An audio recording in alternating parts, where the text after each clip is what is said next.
എല്ലാവർക്കും മമ്മാസ് മലയാളി കിച്ചണിലേക്ക് സ്വാഗതം. നമുക്ക് ഇഞ്ചി പച്ചടി ഉണ്ടാക്കാം.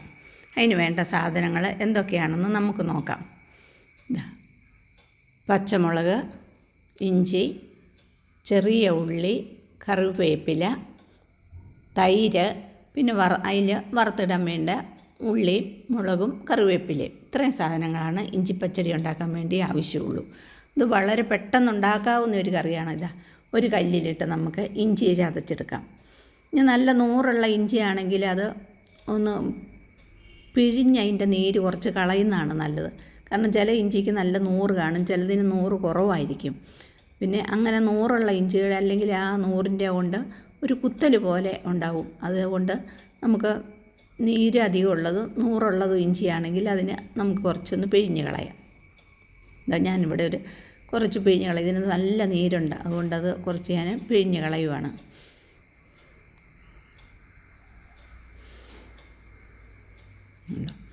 ഇനി നമുക്ക് അതിനകത്തേക്ക് ഈ ചെറിയ ഉള്ളിയും പച്ചമുളകും ഒക്കെ ഇട്ട് നമുക്കിനി അതും ഇതിൻ്റെ കൂടെ ഇട്ട് ഇടിച്ചെടുക്കാം.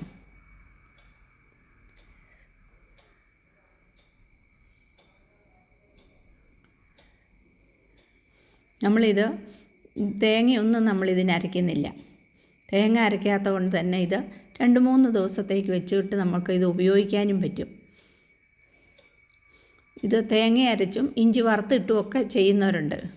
ഇത് ഇഞ്ചി വറുത്തൊന്നും ഇടുന്നില്ല. നമുക്ക് നമ്മുടെ തൈര്, നല്ല കട്ട തൈര് നല്ലപോലെ ഉടച്ചതാണിത്. ഉടച്ച് കട്ടയൊന്നുമില്ലാതെ അത് ഉടച്ചെടുക്കുക. നല്ലപോലെ അത് ഉടച്ചെടുക്കുക. എന്നിട്ട് ഇതിനാവശ്യത്തിനുള്ള ഉപ്പും കൂടെ നമ്മൾ ഇട്ട് കൊടുക്കണം.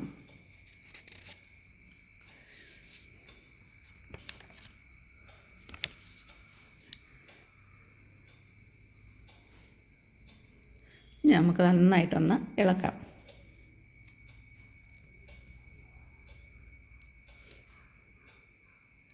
ഇതിലേക്ക് ഇനി നമുക്ക് ചതച്ച് വെച്ചിരിക്കുന്ന ഇഞ്ചിയും പച്ചമുളകും ഉള്ളിയും എല്ലാം കൂടെ നമുക്കതും ചേർത്ത് കൊടുക്കാം.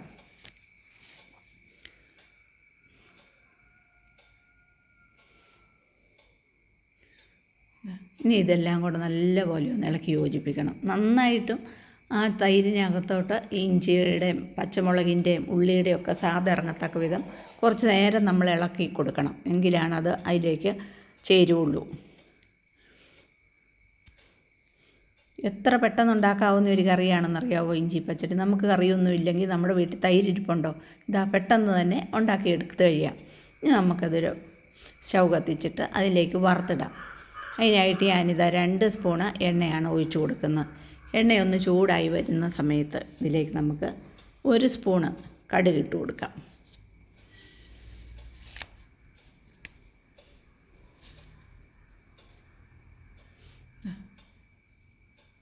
കടുക് പൊട്ടി വന്ന് കഴിയുമ്പോൾ നമ്മൾ അരിഞ്ഞു വച്ചിരിക്കുന്ന ചെറിയ ഉള്ളിയും വറ്റൽമുളകും കറിവേപ്പിലയും കൂടെ അങ്ങ് ഇട്ട് കൊടുക്കാം.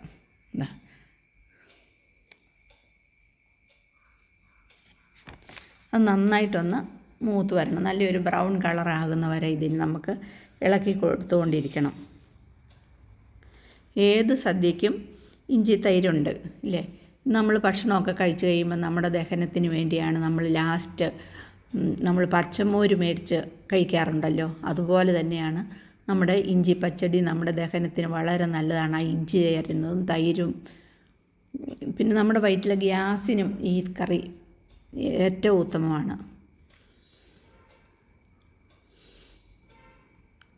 ഇത് നല്ലപോലെ മൂപ്പിച്ച് അതിന് ശേഷം നമ്മുടെ കറിക്കകത്തോട്ട് നമുക്കിത് ഒഴിച്ചു കൊടുക്കാം.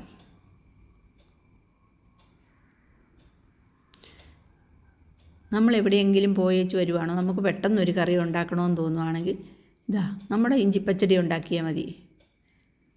ഇത് മൂത്ത് കഴിഞ്ഞിട്ടുണ്ട്.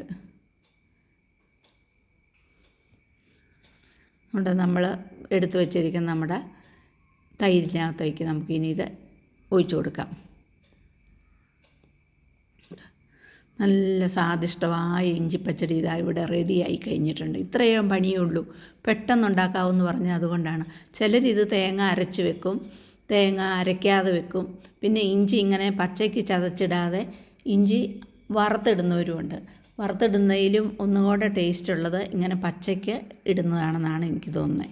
ദാ നമ്മുടെ ഇഞ്ചി പച്ചടി അല്ല ഇഞ്ചി തൈര് ഇവിടെ റെഡി ആയിക്കഴിഞ്ഞു. സ്വാദിഷ്ടമായ നല്ല പച്ചടി ഇതാ.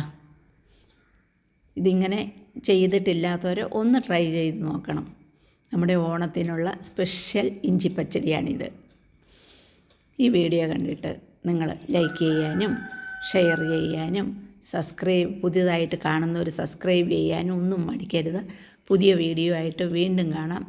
Thank you.